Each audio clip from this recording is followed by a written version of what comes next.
everyone. Great to see a lot of familiar faces. Just to inform everyone, this session today will be recorded. The recording has begun, just for your own awareness.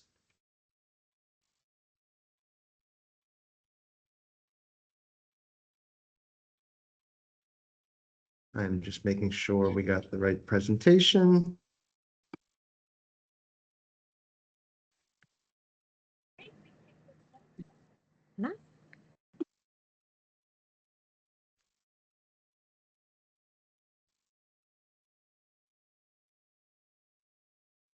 And we are about to begin. Okay. Can everyone see the slides? Yes. Fantastic. Yes, we can see it. Wonderful. Well, welcome to you all for joining today's fiscal year 2027 as school time request for application technical support information session.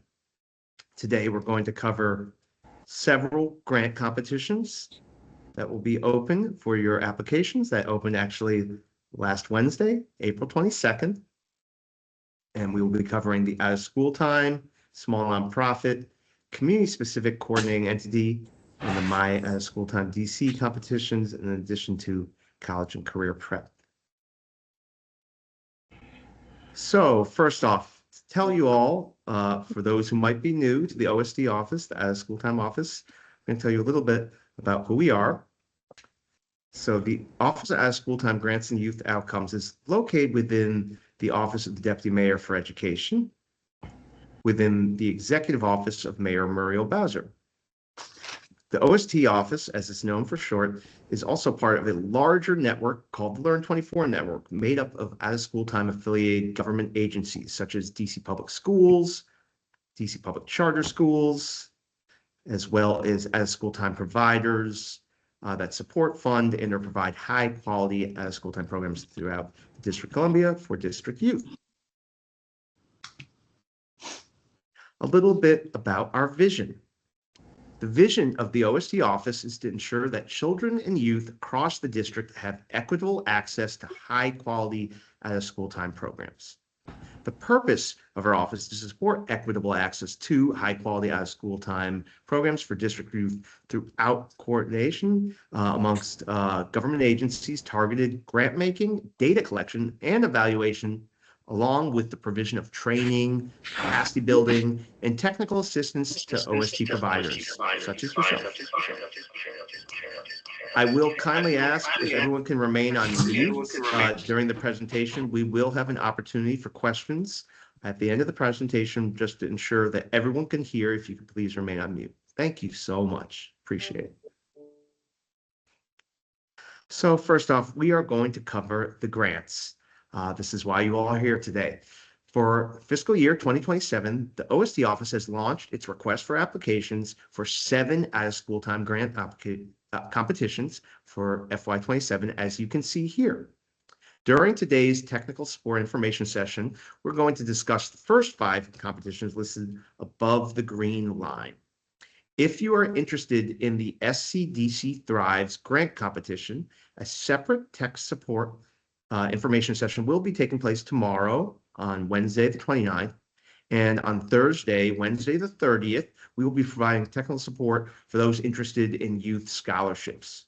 So if you are specifically interested in either of those competitions, please check the RFAs for the details and the links to those tech supports, which you will also find on our website, learn24.dc.gov, on the grants page in specific. So first, we're going to do a quick overview of the different grant competitions. We have the largest competition, which is the General Out-of-School Time Program, the OST program. The OST program, RFA, invites high-performing, fiscally responsible nonprofit organizations that serve youth with a positive youth development approach to apply for this grant competition. Grant funds are being used to serve school-age youth, school-age children and youth, as many know them, as between grades K to 12. So that's kindergarten to 12th grade, who reside in the District of Columbia and who are eligible to enroll in a district public school. Applicants must apply to serve a minimum of 20 youth for this grant competition, which is a reduction from previous years where the minimum was 50 and 60 for anyone requesting 100,000 or more in grant funds. We'll talk about this in a little bit more depth in a moment regarding those minimums of youth that are proposed to be served. The OST programs funded by this grant can take place at any accessible and safe location, either in or outside of the District of Columbia, but must only use district grant funds to serve district youth enrolled in or eligible to enroll in a DC public charter school, a DC public school, etc. And organizations may apply to serve youth at one or more program sites. Applicants can apply to serve school year or year-round, which includes school year and summer, and may request up to $260,000 max for school year and $350,000 max for the year-round grant competition.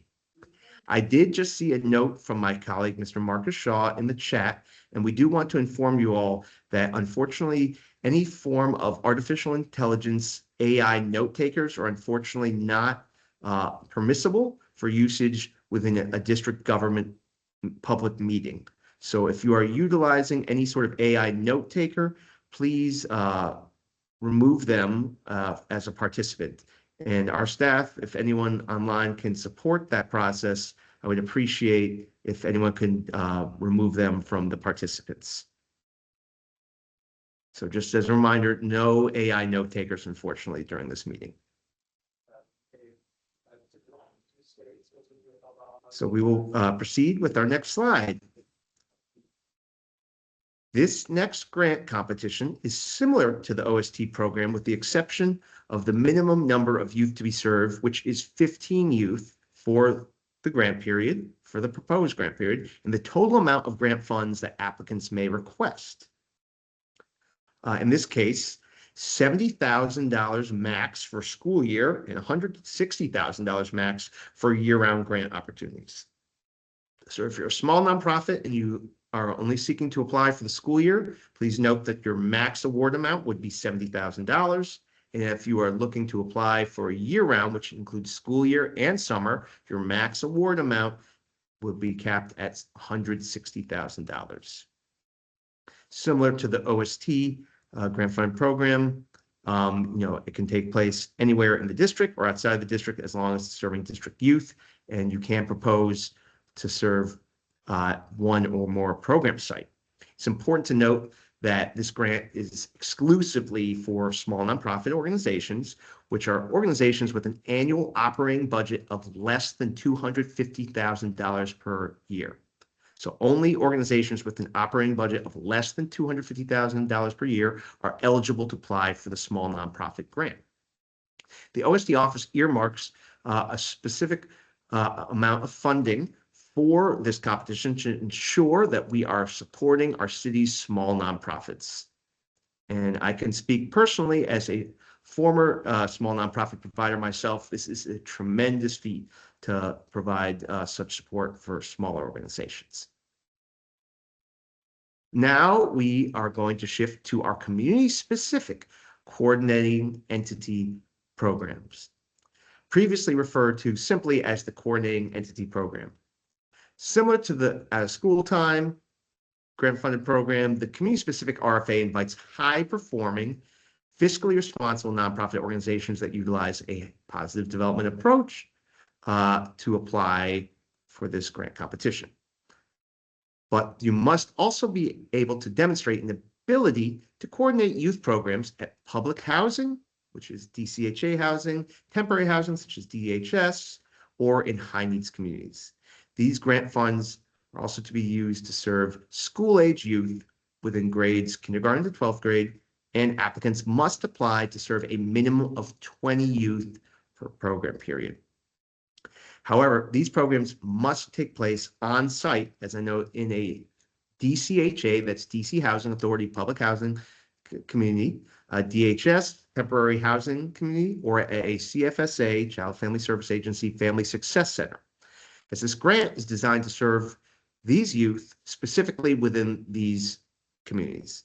Please note that in addition to DCHA, apologies, and DHS housing, the FY27 competition also includes CFSA Family Success Centers as a possible location site. A list of these sites are included as an appendix within this specific RFA. So if you are searching for which are the applicable sites, please refer to the RFA and you will find a comprehensive list. Unlike the previous two grant competitions, applicants for this competition must apply to serve year-round. That means school year and summer. Applicants may request up to $350,000 max for year-round services for the community-specific coordinating entity grant-funded program. So your award cap is at $350,000 max for this RFA opportunity. In addition, as a coordinating entity, applicants should be prepared to coordinate across a variety of service providers and must allocate a minimum of 40% of their grant budget to subcontract with a minimum of 3 other nonprofit organizations to offer a vast range of program services to the youth that you propose to serve. And now we're going to shift to My Out of School Time DC. Some of you might be familiar with this grant competition as it was previously known as My After School DC with the acronym of MADC for short. Unlike the previously covered grant competitions, this RFA invites high-performing, fiscally responsible nonprofit organizations in identified FY27 priority schools to apply. While other competitions are limited to nonprofit organizations, which includes charter schools, the DC public schools who have been identified as a My Out of School Time DC priority school for FY27 may also apply for the Most DC grant competition. The caveat is that a DC public school must partner with one or more nonprofit organization to apply for this grant competition. Likewise, nonprofit organizations must partner with one or more Most DC priority school to apply for this grant competition. Charter schools, however, may partner with another community-based nonprofit, but are not required to do so, as they are technically nonprofits themselves and may apply solely on their behalf as a public charter school. For Most DC, grant funds may be used to serve school-age youth in grades kindergarten to 8th grade, as all priority schools that have been identified are either elementary, middle, or education campuses, such as K through 8 schools. Applicants must apply to serve a minimum of 20 youth within the grant period. As far as location, these programs must take place on site at one or more of the FY27 Most DC priority schools. A list of Most DC priority school sites are included within the appendix in this specific RFA. Most DC applicants can apply to serve school year or year-round, which includes summer, so that's school year and summer, once again, and may request up to $260,000 max for the school year grant opportunity or $350,000 max for the year-round opportunity. And last, we're going to proceed to cover our OST College and Career Prep program. We have the FY27 College and Career Prep program is similar to the other grant-funded programs. However, the College and Career Prep program invites high-performing, fiscally responsible nonprofit organizations utilizing the positive youth development approach to apply, and they must also demonstrate experience delivering college and career preparatory services to middle and high school age youth. Please note that in previous years, this grant competition was limited to college and career mentoring. That is no longer the case in fiscal year 2027. The scope of these services are much broader, but must be focused on college and career readiness for the youth that you propose to serve. For the college and career prep grant funds may be used to serve secondary schools youth only, or youth within grades 6 to 12. Applicants must apply to serve a minimum of 20 youth within the grant period. The college and career prep programs funded by this grant can take place at any accessible, safe location, either inside or outside of the District of Columbia, but must only use grant funds to serve district youth enrolled in or eligible to enroll in a DC public school or a DC public charter school. Organizations may apply to serve youth at one or more program sites. Applicants can apply to serve school year or year-round, which includes summer, school year and summer, and may request up to $260,000 max for the school year grant opportunity or $350,000 max for the year-round grant opportunity. So we've now covered each of the primary grant competitions we're focusing on today, but I do want to share some additional information. I will briefly touch on these two other grant competitions. First being the Students in the Care of DC or SCDC Thrives RFA, which invites high-performing, fiscally responsible nonprofit organizations to serve justice-involved youth year-round. Organizations applying must have experience working with justice-involved youth, typically between the ages of 12 to 20 years, in a secure facility. The OST Youth Scholarships RFA, separately, it invites high-performing, fiscally responsible nonprofit organizations that have a history of supporting scholarship programs. The intent of this RFA is to select one organization that will manage the entirety of the OST Office Youth Scholarships programs from application through selection and finally the scholarship award process. As mentioned earlier, if you are interested in either one of these grant competitions, please check those RFAs along with our website, learn24.dc.gov, on the grants page for details on those technical support information sessions, which will be taking place tomorrow and Thursday. So that's tomorrow, April 29th, and Thursday, April 30th. Thank you for bearing with me, because I promise we will have time for questions at the conclusion of the session. But appreciate everyone including the chat, and thank you to anyone on the team who are able to follow up with those questions. So now we're going to cover eligibility, which is rather critical to submitting a grant application. You want to make sure you are eligible. The one thing that all grant competitions have in common is that they're included in a description of eligible organizations as high-performing, fiscally responsible nonprofit organizations. So what does that technically mean? Well, to lay that out here, in order for an organization to be eligible under any of the OST Office grant RFAs outside of most DC, which also includes DC public schools that are an identified priority school, you have to demonstrate these following attributes. To demonstrate fiscal responsibility, you will need to submit your current annual board-approved budget. So that is the annual budget for your organization that was approved by your board of directors, along with a current fiscal year profit and loss statement. Examples of both of these documents are included in the RFA's appendix. In addition, if requesting over $50,000, and that's $50,000 for your grant award, you will also need to submit an audit or financial review completed within the last 2 years.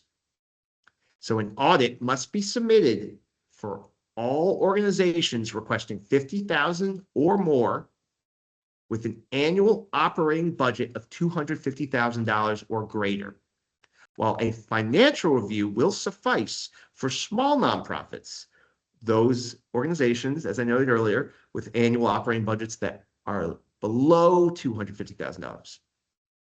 For organizations that do not currently have an audit, and we're talking about an external audit here, completed by a certified public accountant, or financial review, if you are a small nonprofit, the organization must show evidence that an independent CPA is under contract by submitting a letter of engagement from that CPA, also indicating that the intent to complete the audit by April 1st, 2027. The audit or letter of engagement must be included within your grant application. For structure requirements, organizations must have a 501c3 tax-exempt nonprofit status determination letter directly provided from the Internal Revenue Service, IRS, and demonstrate a minimum of 2 years of operations as a 501c3 nonprofit at the time of organization submission. So in this case, you would look at the deadline, technically being June 3rd, or the date that you submit your application. Your 501c3 must be valid for at least 2 years from the time and date of your application submission. Applicants must submit 501c3 designation letters from the Internal Revenue Service, and a sample IRS designation letter is available in the appendix of the RFA. Last, organization status must demonstrate good standing with the IRS via 2 distinct years of Form 990. So that means 2 separate years worth of Form 990 filings. And with the district government, you must provide a current basic business license, along with a certificate of good standing issued by the Department of Licensing and Consumer Protection, and a certificate of clean hands issued by the Office of Tax Revenue. For the 990s, as I stated, these must be completed and signed Form 990s, 990EZs, or 990Ns, or any schedules file. The basic business license must be currently valid through June 30th, 2027. For school year programs, so if you're applying only for a school year grant, your basic business license must be valid through June 30th of next year, 27. And for year-round programs, your basic business license must be valid through August 31st of 2027.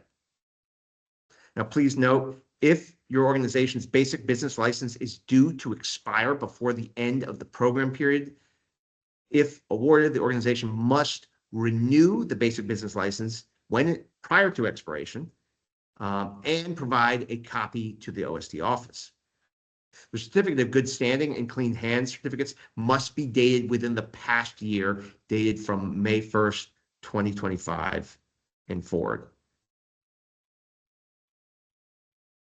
So now we're going to talk a little bit about school partnerships as it pertains to eligibility. This year, organizations must complete and have signed by a school principal a partnering school statement of intent form for any program that is proposed to take place at a DC public school or DC public charter school site. While this does not completely diminish sites falling through after award notice, as sites can change, the goal is to decrease this kind of site shifts by ensuring that school leadership supports the proposal prior to your application submission. So that means if your program intends to provide to operate at a DC public school or DC public charter school, you must obtain that signed statement of intent form from the principal and include it within your application. And we'll cover where that goes in a little bit. So now we're going to get to proposed youth to be served, because it's the whole purpose of the service. As mentioned earlier, the minimum number of youth that applicants must apply to serve has been reduced to 20 for all grant competitions except for small nonprofits, which remains at 15.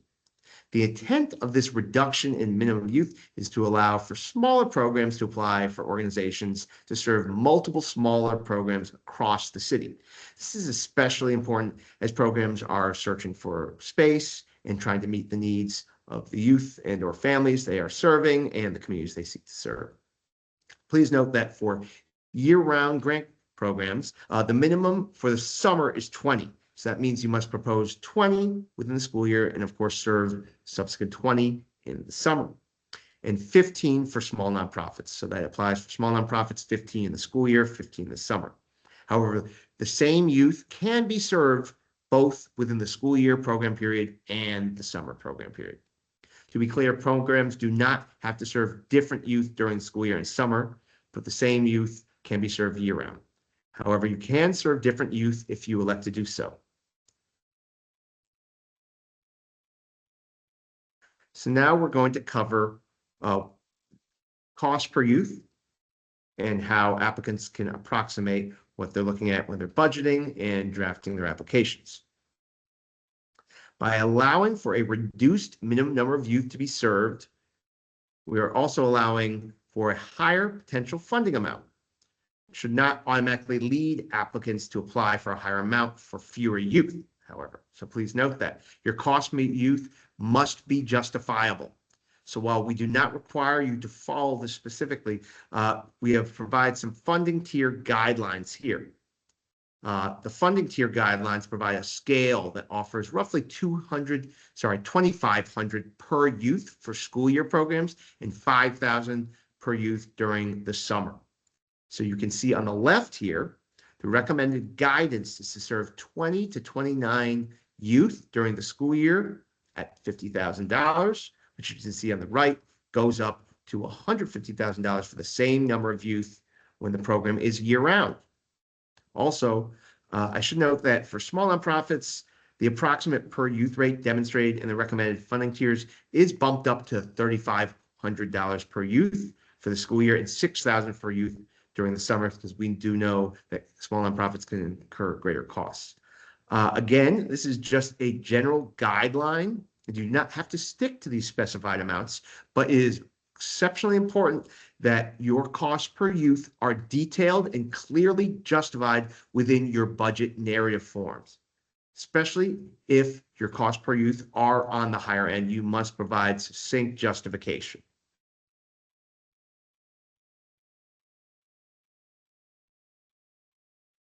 Okay, now we are going to dive into grant and program periods.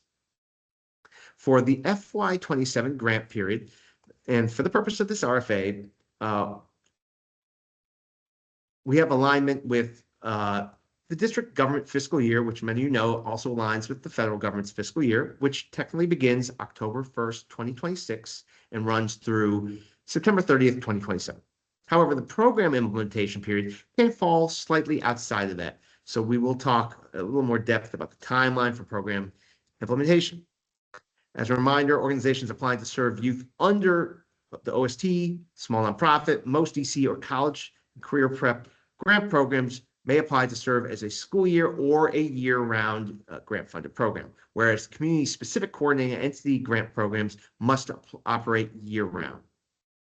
So for school year programs, programming must take place during and align with the academic school year, as defined by the local education agency calendar, beginning on or after the first day of the academic school year.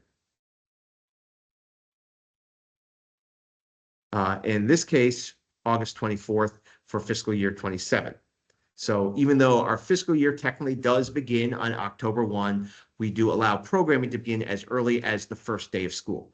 However, your programming must begin, and this is essential, it must begin no later than October 1st, the fiscal year start date, and the program for the school year must end by the last day of the academic school year, which is June 16th, 2027.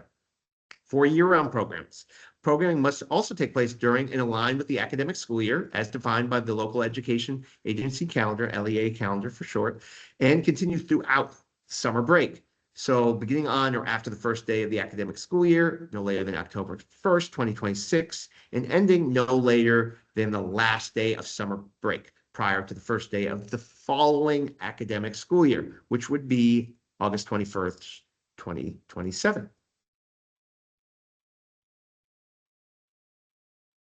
So while the fiscal year grant period ends, we do want to spend some time talking about optional years. So the fiscal year grant period will end on September 30th, 2027 for the first year of this grant cycle. FY27 grants are intended to serve as year one of a 3-year grant cycle. What that means is if your organization is awarded fiscal year 2027 grantees will be subject to renewal for a maximum of 2 additional fiscal years, FY28 and FY29, which will serve as option years. As noted here, grant awards are subject to these renewal option years based on the availability of funding and based on meeting the performance and compliance requirements for FY27 and for each option year. So continuation is not technically guaranteed, but is very likely possible if all goes well through your navigation of the first grant year, if awarded. So now we're going to cover total award amounts, and this is across competitions. So in total, the OST office intends to fund and award over $27 million in grants in fiscal year 2027. And you can see the breakdown here by grant competition. As mentioned, the OST grant program is by far the largest and also the most competitive, so please take note. Of course, this is subject to availability of local tax dollars, which funds these grant competitions in entirety. While we do not anticipate any decrease at this time, the mayor's budget, current fiscal year budget, as proposed for fiscal year 2027, must be approved to ensure that funding amounts stand. So please take note here of which grant competition you might seek to apply for and recognize what the total amount of funding will be awarded for those specific grant competitions. And I will note that a copy of this presentation today will be posted on our website along with the recording. So we appreciate everyone in their diligent note-taking, but please note that you will have the option to review this presentation after it's completed. Hi, we are going to have time for question and answers as soon as we complete the presentation. So please remember your question or take note of it, and then we'll follow up as soon as possible. You're welcome to enter it in the chat. Thank you. All right. So now we're going to talk about the number of possible applications that you can apply for. So please note that any organization may only apply for one out-of-school time grant in one of the other 5 grant competitions listed here for a total of no more than 2 possible grant awards per fiscal year. The only applicants not subject to this option are small nonprofits. They're limited to applying for a small nonprofit grant only. So if you are a small nonprofit organization with an annual budget that is below $250,000, you are exclusively tied to that small nonprofit grant competition. So I hope everyone understands here that if you are seeking for OST, that is your primary, you can apply for an additional competition, but the premise is that you can only apply for up to 2 grant awards per fiscal year. Now we're going to get into a little more of the technical aspects of these grant competitions. Now, this is a term, if you're an OST provider, you've probably heard before. If you are currently funded by our office, you are likely very familiar with this term, which is program dosage. Program dosage largely refers to the hours and days of service that your organization is proposing to operate and complete throughout the duration of grant period. So various grant competitions have different program dosage requirements, which you can find here on the slide are the general dosage requirements for school year programs that have not changed largely over fiscal year 2026, except where noted. Organizations applying for an OST, small nonprofit, or college and career prep grant can choose any of these program dosage options, while most DC is limited to the continuous or series dosage option, as you do not serve, technically, if you are a most DC applicant, you will not be proposing to serve high school. So secondary dosage would not be applicable. One-to-one services also do not meet the expectation for most DC grants, so please take note there. While community-specific coordinating entities must select the continuous dosage option. So as a quick overview, starting with the continuous dosage model, which is the most common, this model requires a minimum of 3 days per week for at least 8 hours of service per week across no less than 200 hours throughout the duration of the school year. So that's 3 days per week across 8 hours. However you decide to spread out the 8 hours is up to you, but please note that you must provide programming at a minimum of no less than 200 hours throughout the duration of the school year. The next option is series, which allows for organizations to split programming into 2 or more series. So that means separate series, maybe fall, maybe winter, spring. However, it's important to note that the same youth must be served across these series. The series dosage model is not designed to allow different youth to be served across shorter blocks. Instead, all youth must be served across 2 blocks or more during the school year with each block including a minimum of 6 continuous weeks for at least 6 hours per week. So that means for each week, there's no days defined. There's no number of days defined. However, you must propose to provide programming for 6 hours per week across 6 continuous weeks for a minimum of 24 weeks, totaling no less than 144 hours during the school year.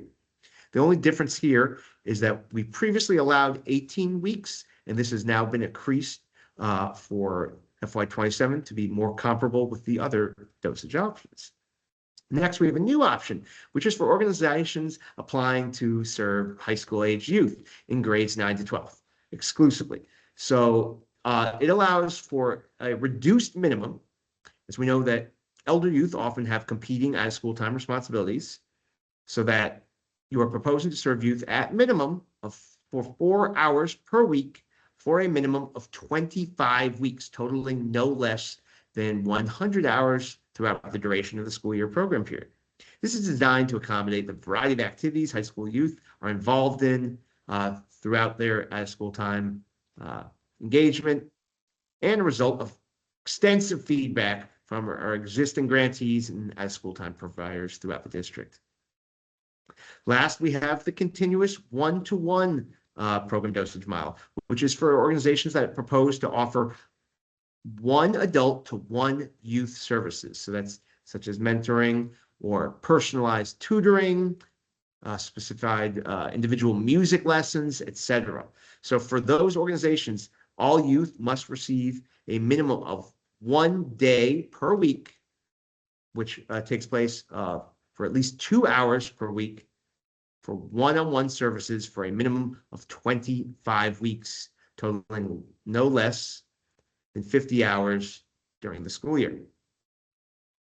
Also, please note that we previously did have a program dosage model that reflected school closures, which allowed for programming to occur during no school days, such as winter breaks and spring breaks, etc. Unfortunately, this dosage model is no longer offered. So if you were previously a grantee funded by this office and you operate on that model, or you're an organization that has not been funded by this office and you've operated in the school closures model, unfortunately, that dosage model is not offered here. But these are the current models, and we hope that they are conducive to your organization needs, program needs, and most importantly, the needs of the youth that you propose to serve.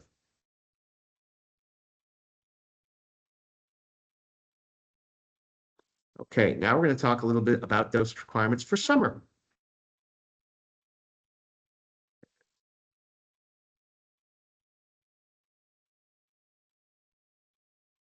Apologize, just trying to a lot going on in the chat, so I just want to make sure focus here. Wonderful. All right, so for programs that are operating year-round, which includes the summer service period, we have also include 4 dosage models. As with the school year organizations that are applying for OST, SNP, or college and career prep grants, you're able to select any of these 4 options, while most DC is not able to select Summer Strong one-to-one. And community-specific coordinating entities are limited to Summer Strong Intensive. Summer Strong is the general option, which requires a minimum of 5 hours per day, 5 days per week for 5 continuous weeks, totaling no less than 125 hours during the summer break. This has been consistent since the inception of summer grant funding from OST office, so we hope this is a familiar dosage model if you're a returning applicant, grantee, or had been previously funded by this office. But please make note that the Summer Strong general dosage model stands where it's always been at 5 hours per day, 5 days per week, over 5 continuous weeks. Summer Strong Plus is similar, but it goes up to 6 continuous weeks, totaling no less than 150 hours during the summer break. So that means still 5 days per week at a minimum of 5 hours per day. However, you are committing to operate over 6 continuous weeks. Summer Strong Intensive requires a minimum of 8 hours per day. As we know, some programs do operate a full scheduled camp or full scheduled enrichment program to meet youth needs and support parents while they're at work. So that means 8 hours per day, 5 days per week, for 6 or more continuous weeks, totaling no less than 240 hours throughout the summer break. And last, Summer Strong 1-to-1. Now, this is for only 1-to-1 programs with a minimum of 1 day weekly for at least 2 hours per week of services, continuing throughout a minimum of 5 weeks throughout the duration of the summer break. So now we're going to talk a little bit about priority points. Now, this is a wonderful topic here because any organization applying, depending on what they propose, can be applicable to receive priority points, which are additional points in addition to the scoring of your application. Please note that all points are not applicable to all grant competitions. What is available to all applications is priority points for being an existing OST office grantee. So if you are currently an OST office grantee, there are priority points embedded, and the number of points received will be based upon the final FY26 school year accountability rating. So if you're a current grantee, please take note that you want to continue to perform well for the current school year program period, as the final accountability rating will be factored into priority points for existing grantees. Any existing grantee that is underperforming at the end of this school year will unfortunately not be eligible to apply. Other possible priority points include points for serving at-risk and underserved communities, along with sites existing within identified priority neighborhoods. Priority neighborhoods are also identified within the grant applications.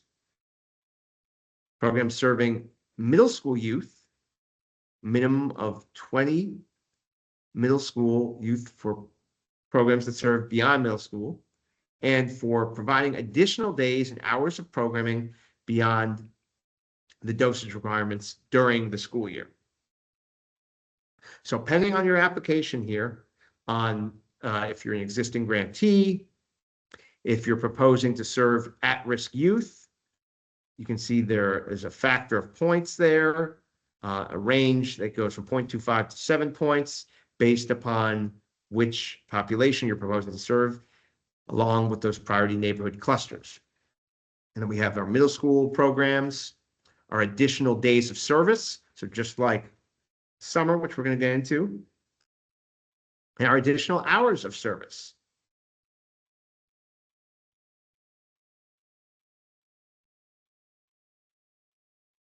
And now we're going to get into priority points for summer. So year-round programs are able to obtain additional priority points based on additional weeks in hours that you might propose, which is an incentive for programs to go above and beyond the minimum 5 weeks and 25 hours per week.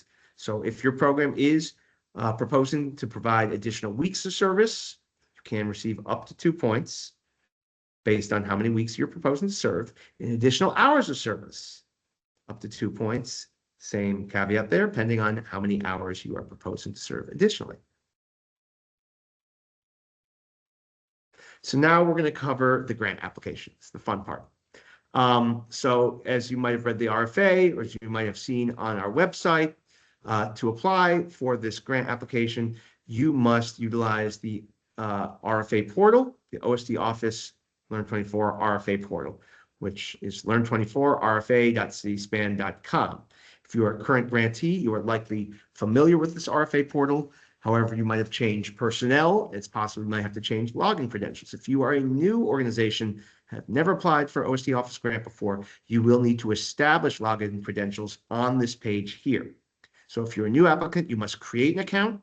If you're a current or returning grantee, you should utilize either your previously established login credentials, or if you don't remember or you had change in guard, that person left, you can select forgot username or password for new login credentials. If you're having any serious challenges, you can, of course, direct questions to Learn24 data@dc.gov for technical support on how to get into the RFA portal. So the grant cycle. So the application is broken up into several sections. You have your organization profile, your organization uploads, Your grant type form, that's no longer there, but we'll have program descriptions and program sites, budget, et cetera, which I'll get into the depth. And then you'll engage the grant application, you'll review, and you'll sign off. So organizational profile. This is, sorry about that. I just moved too quick. So this first section is rather important because you want to make sure you're including any pertinent information regarding primary contacts, where your organization's address is, who are the signatories, general information about, a certificate of insurances, if you've previously received a grant, ever been terminated, or had a contract terminated with district government. There are various different certifications of assurances that must be completed and signed off here in this profile. The profile must be submitted in order to submit the application. So it's possible you are going back and forth to unlock. You can change certain things, but you must complete this profile prior to application submission. Then we get into the organization uploads. Now, this page, we covered those required forms earlier. This is where you're going to upload those required forms. So you have your current fiscal year board approved budget, your current fiscal year statement, which includes profit and loss. If you're an organization with a budget that exceeds $250,000 or greater, and you're requesting more than $50,000, of course, you'll have to submit an audit, letter of engagement, as I specified earlier. If your budget is less than $250,000 and your request is greater than $50,000, you must provide that financial review. And then if your budget is less than $250,000, your request is less than $50,000, no audit or financial review is required. You will also submit those 2 years worth of Form 990, your 501c3 IRS tax exemption declaration letter, your current basic business license, certificate of good standing, and clean hands certificate. So what you're going to see is that this is the primary page here. Once you have completed the organization profile and the organization uploads, you're going to be taken to the grant application page. Now, each form must be completed in succession, in subsequent order to obtain access to the following section. So you must complete program description before you can obtain access to the program sites, and you must complete program sites before you can obtain access to budget narrative. Hi, Jenna Lee, I think that's your name. We are going to have opportunity for questions and answers at the conclusion. So please hang tight, or you can direct your question to the chat. But thank you for your patience. So now we have the program description.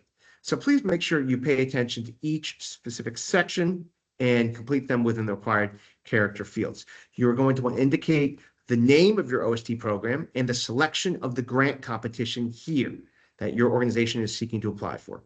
So here, if you are seeking to apply for out of school time or college and career prep or most DC, you'll be able to indicate that selection here within the drop-down menu.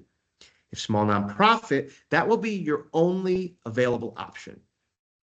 So you will need to ensure that each section is completed in depth, including your organization history, staff leadership, and experience, along with the needs and justifications for the program and youth recruitment. You'll then indicate the proposed at-risk demographics that your organization proposed to serve, indicating the percentages for each demographic category, and representing your youth cohort served by the prospective grant-funded program. Program descriptions and services should then be defined within each character limit for each field. As you'll see, some of those open text fields are up to about 3,500 characters max. And the measurable objectives should be posed, which are the measurable objectives that your organization seeks to accomplish, seeks to achieve, such as your outcomes within the proposed services at the end of the fiscal year grant period. Then we have program sites.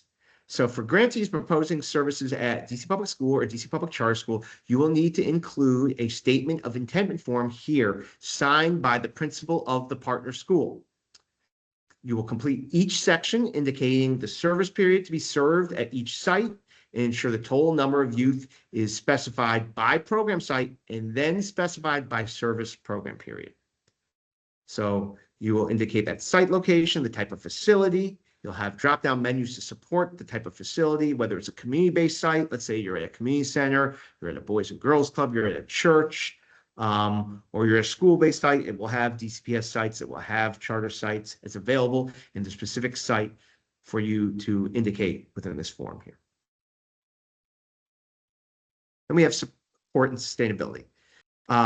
Each applicant will focus on coordination, quality, and continuous improvement, and that's your organization's commitment to upholding standards of program quality and organizational fidelity and working towards methods of continuous improvement, as well as sustainability, which refers to your organizational sustainability and program sustainability. Organization indirect costs should also be specified within this form here.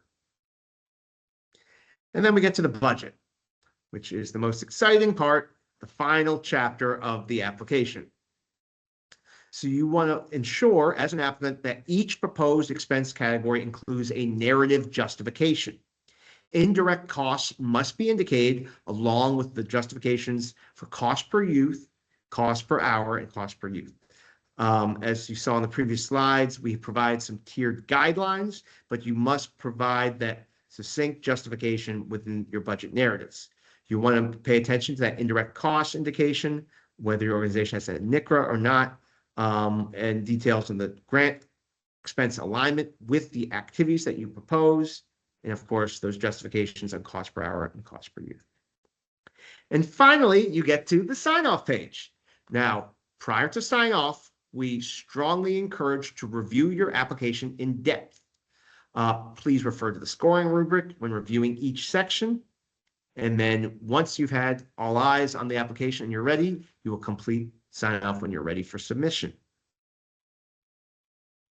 So now we'll get to a little bit about question and answers. So we have a lot of questions and answers today. I did want to share just some best practices as well. Just to please note before we get into the questions, to review each section in depth and always review the scoring rubric. Be realistic in what you're proposing to serve, assess your organizational capacity, assess each grant competition, and look for the best match that aligns with your program. So consider, what do we have the capacity to do? What is the history of service? And demonstrate that history of service within your grant application. So I know we have a lot of questions here. So we are going to get into this chat. I'm hopeful, and thank you to Shanna and any of our esteemed OST office colleagues who's been answering questions. So I see a question of where's the scoring rubric?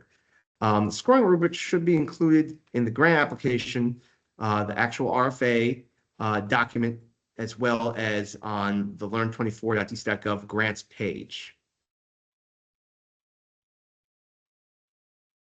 And so I see a couple hands. So let's get to our hands first. So first person we have is CH. I'm sorry, I can't see your name. But I believe CH, you're that's welcome to come me. up. Thanks. Okay. This is Caroline problem. with City Kids Wilderness Project. Hi, Caroline. Thanks so much. We've previously been a school closure model, and we're looking at the continuous model as our new dosage model. But we often have weeks where, while we don't have 3 days, we do meet the required number of hours because we have intensive outdoor programs that sometimes go overnight. I'm wondering how, between the 3 days, 8 hours, total of 200 hours over the course of the year, which of these different metrics is actually the one that we're asked to meet? Is it the total of hours, 200? Is it the 3 days per week, every week? Is it 3 days of 8 hours per week, et cetera? Because we do meet the dosage requirement if you're looking solely at the number of hours, where we may not meet it in terms of a 3 hours per week of 8 hours per session. Understood. Well, we did have also the series model you saw, which does not have a requirement of days.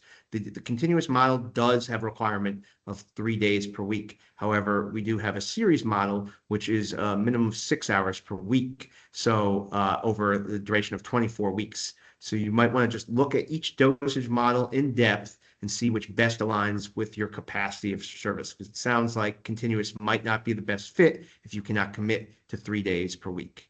Whereas series does not require a specified number of days, only a specified number of hours. That makes sense? Yes, I'll have to go back to my team and see whether we think we can meet the series requirement No the problem. same way that we've had a challenge with the continuous. But thank you for that answer. Certainly, no problem. Jenna Lee. Hi, yes, I did get a response in the chat, but I'm wondering if other people are experiencing this challenge. And so there are two places in the organizational profile that are not allowing us to enter information. And I'm wondering, so the title, for example, we've typed that multiple times and it still comes up red. And then also in the signatures that are required. And so I'm wondering if there's some special thing happening or if this has happened to anybody else. I'm just curious. Thanks. Okay, thank you for alerting to that. That is concerning. Technical issues can happen within the RFA portal. If you can, please, if you can send any screenshots, but just detail the technical challenges, send an email to learn24rfa@dc.gov, and we will address with CitySpan and try to rectify that as soon as possible. So we certainly do not want anyone to be impacted by technical impediments. Yeah. It's kind of frustrating. I did it a couple of days and I'm like, okay, this is clearly not me. Okay, great. Thank you. Can you real quickly let us know which competition that is, generally? Is it the OST one? Yeah, it's the most competition. It's the most. Okay. The most. We'll check all of them, but thank you. Okay. Thanks. Thank you. Yeah, we really appreciate that information because we don't want anyone to be impacted by that. And we're going to work to quickly resolve. We have Pastor Hill is next. Yeah, hello, Mark and OST team. With regard to the Community Pacific Coordinating Entity, you showed on the slide the to allocate a minimum of 40% of the grant award subcontractors and a minimum of 3 other nonprofits. I kind of get it, but can you open it up a little bit more and share the rationale with that and what you expect to see? Certainly. So it's, similar to previous years, the minimum of subcontracting services, we want them to be subcontracted out to be at least 40%. And then those providers that you would coordinate, that any applicant would subcontract, must be a minimum of 3 nonprofits, small nonprofits, or whatever type of organization you might determine are applicable. So is the 40%, I'm sorry, is the 40% split up with the 3 other nonprofits? Well, that would be, you're outsourcing those services. So I'm going to get back to our slide here. You're just paying them, Reverend Hill. So like if you have a soccer program come on to serve your kids, they're just contractors. It's basically that you have a minimum of 3 different subcontractors. One's doing soccer, one's doing tutoring, and one's doing art classes, just to provide those robust, diverse programming. As long as you have a minimum of 3 other nonprofits that are coming in to, let's say, the Public Housing Authority site that you're on, and providing those services at a minimum of 40% of the actual service fees. That's for the coordinating entities. Okay, thank you. And then the other really quick question. The year-round starts August, according to the slide, August 24 to 2026 to August 21st, 2027. Okay, so even though the fiscal year starts 10/1, so we can run the program starting August 24th, then they have to end on August the 21st, 2027. So we just back pay once, or if awarded, you would just can you open that up a little bit? Yes. And this is similar to previous years with OST office grants. We allow programming to begin from the start day of the DCPS school year. So the local education agency calendar, you're not required to begin programming on this first day of school. However, you have the ability to do so. And you are not required to have programming run until the end of the summer, but is the duration of timing that programming may operate. So as far as invoicing is concerned, if awarded, organizations that do propose and operate as far as the first day of school will just incorporate those expenses to bill towards the first invoice. So you just want to plan accordingly, likely have funds on hand if you don't have grant funding initially, because you will not be able to invoice until the grant agreement is executed and the start of the fiscal year when purchase order numbers are generated. So therefore, you can begin programming, but you would have to front load the costs, which would then be demonstrated once your first invoice is submitted and expense reporting for the second invoice. Perfect. Thank you, Mark. Not a problem. Daniela. Hey, Mark, and thank you. Thank Hi. you so much. I think that Shana answered my 2 questions, so thank you for that. They were in the chat, but I also wanted to let you know that I think, if I'm not mistaken, that the slide on the most grant got commingled with another slide. So what you were saying was not what appeared. So just so I was clear, so the most grant is also can be year round and school year, right? Correct? Yes. At 2 different levels. Yes. 260 and 350, but it depends on the youth that you're serving according to that table that you showed us, right? Yes, and I'm going to pull it Perfect. right back up real quick just so you can see it.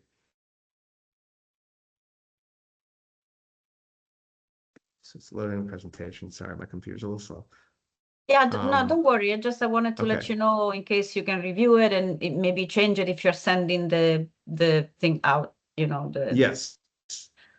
Well, it does define the most competition. It does specify, so we'll get, I'll just jump ahead to that slide. Maybe I Here we are. misread it, but it seemed that there was No only problem. year-round 350 and the locations were not. Maybe I misread it. So school year, you're right. So we do have I think year-round locations specified are here. wrong and the award amount is needs to be updated. So maybe you can update it before sending it out. Oh, yeah, you see? Certainly. School year should specify 260,000 max. So good eye, Yes. Daniela. Thank you for capturing that. And also make a note right location. And now. the location should be any most priority DC school. Exactly. Okay, thank you. Thank you for validating that I'm not completely insane. Of course. No, you are not. Thank you. Yeah. Okay, I took note. I will make sure that is updated, Danielle. Thank you. We have Gary Hill. Pastor Hill, you have another question? No, I tried to take my hand down. Is it still It's up? quite all right. Yes, it's quite all right. Wida. Hi, everybody. Good afternoon. I had a question again about the subcontractors. Did I hear correctly that subcontracting to have an additional 3 subcontractors as a requirement now? That is for coordinating entity, community-specific coordinating entity grant applicants. So coordinating entities which operate exclusively at DCHA, DHS, or CFSA Family got it. Success Centers. Yeah, housing sites or family success centers. Understood. They must kind of aggregate and outsource programming through various subcontracted entities. Got it. Okay, thank you so much. Yes, no problem. RB. Sorry, I can't see your name, RB. Mr. Brandon, Bob Brandon. Do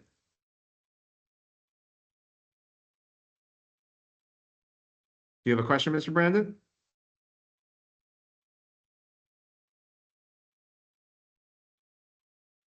If not, that's okay.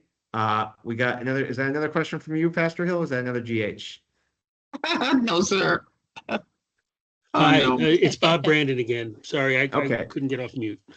Not a problem. Hi, Mark. In terms of the number of students served at each site and the summer, okay, the minimum's been dropped, but do we get extra points or benefit for serving more students?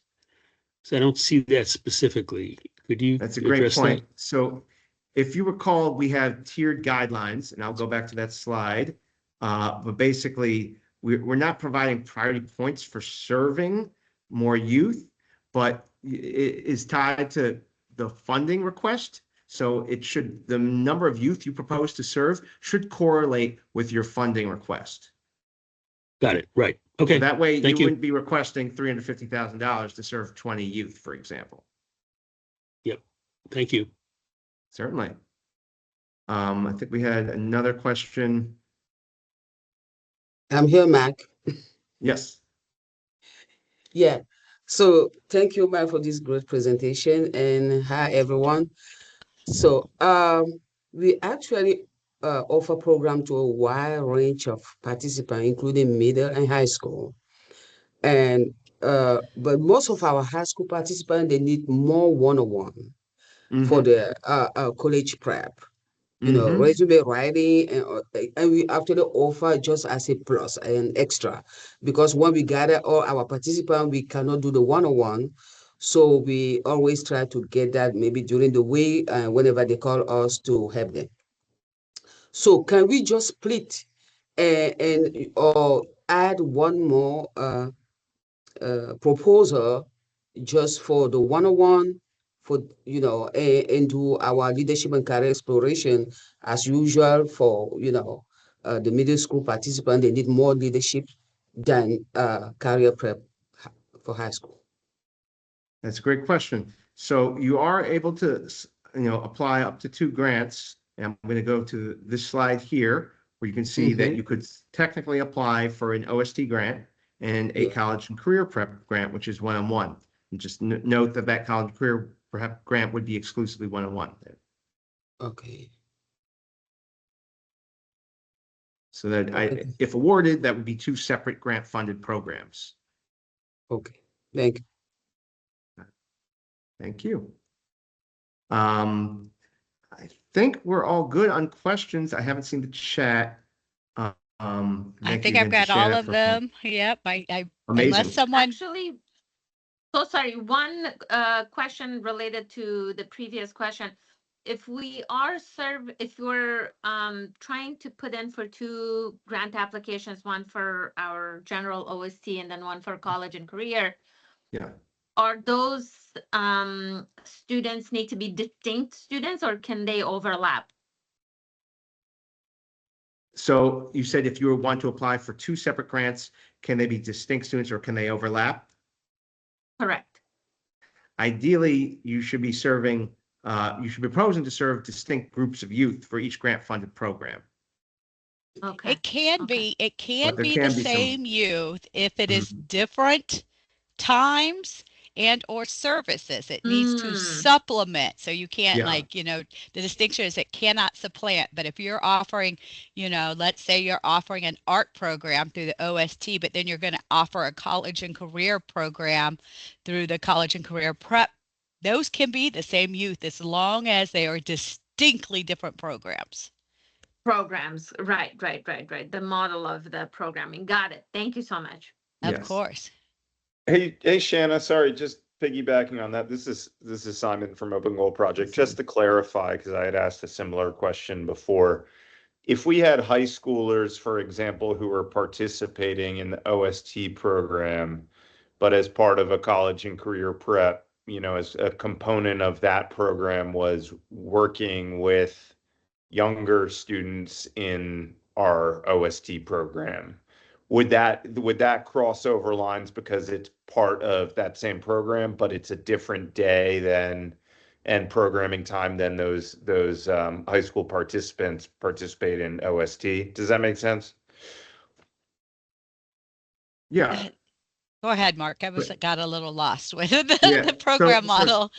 So Simon, are you suggesting that you would be applying for 2 grants, or you're saying 1 grant and you're having? Yeah, I'm saying if I had asked if there were high school students who were participating in our OST program, right? And they're participants.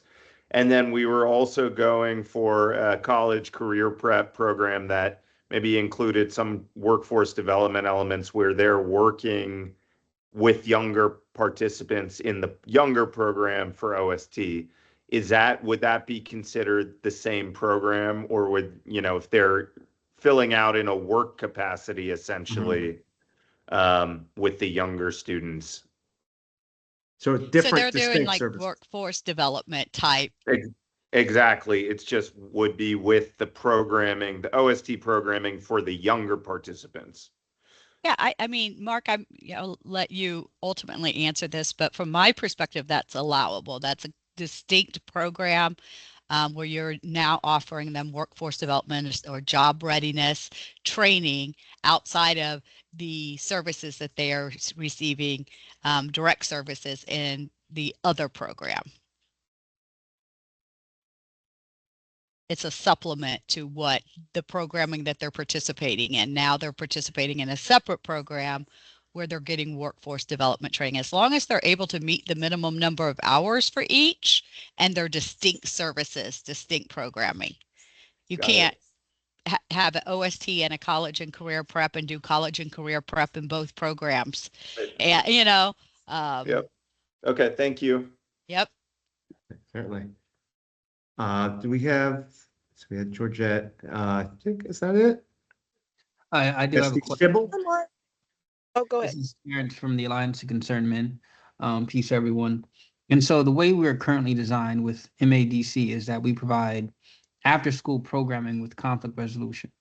And it's catered specifically to the school. So the school administration identifies the high flyers, and then they're in conflict resolution after school. Our conflict resolution is mostly community-based. It's a curriculum, and we've been doing that for years. And so our OST program is our community-based conflict resolution, which is from 5 to 6 p.m. We teach conflict resolutions for both of those sessions, and we're able to account for the separation of services, even though we teach both conflict resolution on both sessions. Just one's community-based with high-intense mentoring, and then one is specifically schooled by identify the administration for the high flyers. And so I'm just wondering, since we're currently doing this now and accounting for it through MADC and OST, it sounds, based off of what I just heard, it sounds conflicting now. Because conflict resolution is still conflict resolution. It's just a community-based with high-intense mentoring. And then the conflict resolution in the school are for youth that have had infractions that are required to come to conflict resolution. So am I still going to be able to operate in that model? Because that's what's most comfortable for the schools. Yes, I'm familiar with your program model, and we're aware of obviously your current grants and where they stand. I mean, as long as they're distinct programs, they're distinct. First of all, you're separate student bodies. A community-based program is serving a complete different student body than a program at a most priority school. So obviously, you're going to have aspects of the program of the school that are going to be different than in the community-based setting. As someone who previously operated programs in community-based setting, they're completely different in schools. And I'm sure you all have various aspects that you would indicate in your application, which you likely did for your previous applications with our office. So I would, if you are seeking to apply for MOST DC again, or for this new iteration of MOST DC, I would, of course, connect with your priority schools, consider the needs of the school, the population you're proposing to serve. But it appears, that's distinct enough in that there's different population, even though there are some similarities in your program offerings. You are serving different populations, likely at different times. So I hope that clarifies that. Does that make sense? Yeah, crystal clear. Thank you. Yeah, and I just want to follow up on that and say programs are encouraged to have diverse program services. Remember that you have to justify costs. It doesn't make sense to say, hey, I'm going to offer, art services through this grant, and then I'm going to go apply for a college and career prep, but I'm only serving 20 youth. So I'm going to get, $100,000 for one over here and 100,000 over there. Like, it makes more sense to just combine those in one OST application and offer art, offer college and career, offer whatever, and justify your costs based upon the number of youth served. Like, we're not asking people to divide up their programs into different grant applications. We're just allowing you to apply for multiple grants if you're going to serve more youth, more schools, additional services that cannot be funded under one grant application. It is to supplement and offer expanded services. But diverse, robust programming within one grant competition is always a best practice as well. I hope that helped. Yeah. That also improves, for the competitiveness of the competition. A more diverse, robust proposal will definitely be appealing for reviewers, scoring, and for obviously the services that you seek to implement. If you define and determine there is enough distinction in a whole separate student body, and there's enough justification to necessitate an additional grant application, you can proceed accordingly. Of course, just consider, what's best and the nature of the grant competitions. I think we had Sybil Davis. I don't know if you're still here, Sybil. Hi, Mark. I'm still here. How are you today? Good. Good. It seems my question has already been answered with the gentleman who you just spoke to. So I'm all cleared now. And then Shanna actually chimed in as well, just kind of saying that having a robust application is probably a better way to go rather than choosing to apply for 2 or more applications. Mm-hmm. I concur. If the amount awarded under one is, you're able to meet all of those, because you're going to get higher points for being a more robust, comprehensive program, likely in the program descriptions. If you're piecemealing them, you might not get as high of a score. So remember that these are very competitive. But if you eat up all 350,000 offering a robust programming, and you want to do a separate college and career, or you want to do another program at a most DC priority school, certainly apply for a second grant. I hope that also helps. Can an organization technically apply for 3 grants, but then only accept 2, let's say, if awarded? According to the RFA, you can only apply for 2. So got it. Yeah, 2. Okay, thank you so much. We are a bit over time. We have a question from someone. Yeah, Mark, Shannon, can you apply, say if you're applying for OST grant at multiple sites? And when I mean multiple sites, say multiple housing sites. Yes. Well, under are that you talking one about grant, OST or community specific? Well, let me ask what OST first. I mean, say if I apply for OST for Woodland, Highland, and Greenleaf, can you split it up like that on the one grant? You have to complete the minimum required dosage at each program site. So you have to propose to be able to serve youth within the specified dosage at each site. But yes, you can propose to serve additional sites. We have grantees who currently operate at 10 plus sites. So yes. Thank you. No problem. Hi, Mark. How are you? Very well. This is Nita? This is Nita Finley. Yes, this is me. I just have a quick question, and I appreciate all the explanation regarding the college and career prep. And I appreciate you answering the question in the chat too. So we do college and career readiness and workforce development. I just want to make sure that we don't write it up incorrectly.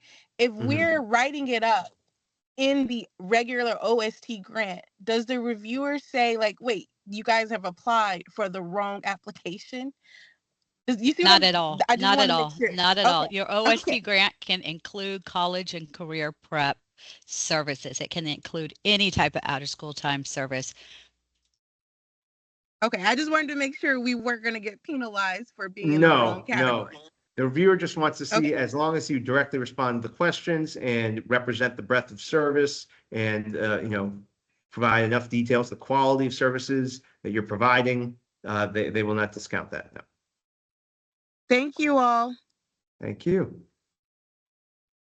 I think we got all our hands. So I know Mr. Brandon spoke earlier, so I think his hand's still up, but we are at 119. So I think we are going to conclude. We do allow the Q&A is open, and we do allow questions to be directed to Learn24 RFA at dc.gov. And I'm putting that in the chat box. I got it. I'm doing it now, Mark. Oh, thank you. Unless you have the link to the Q&A document. I don't have the link to the Q&A document. Let me grab it real quick. Thank you. Can. So all answers, all questions and answers will be posted in the Q&A document, which is open till I believe the 13th of May. So, you know, you can continue to submit questions. We want to share responses for the availability of the whole public, for anyone interested in applying for these competitions. And then, of course, we will have a copy of the recording, which will go on our website on the grants page, learn24.dc.gov, along with this deck, which, thanks to Daniela, will make sure that those selections are indicated for most DC. Sorry, I'm still looking for that Q&A question. Oh, here it is. I got it. Q&A. I'm going to post it in the chat. Thank you, Shannon. So this link here that Shanna's putting in the chat. Well, hold on. It didn't allow me to. Well, you can find it on the grants page at learn24.dc.gov. For anyone, you'll see the Q&A. There you go.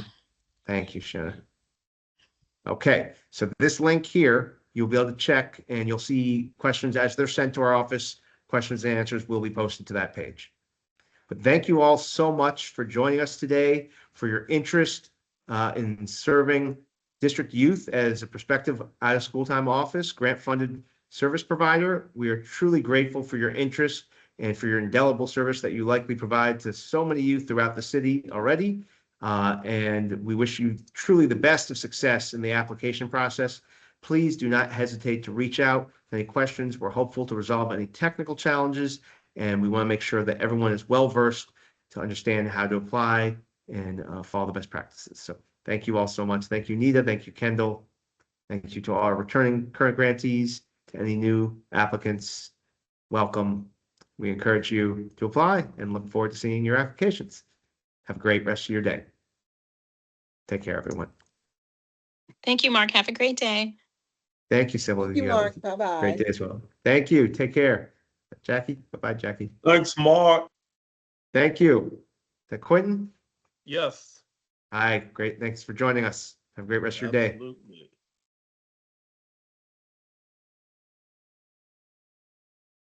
So I'm going to stop our recording.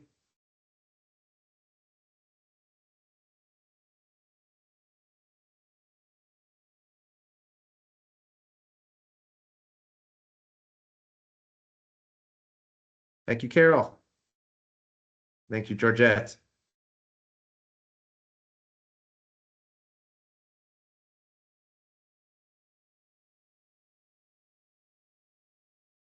Bye-bye.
libraries, recreation centers,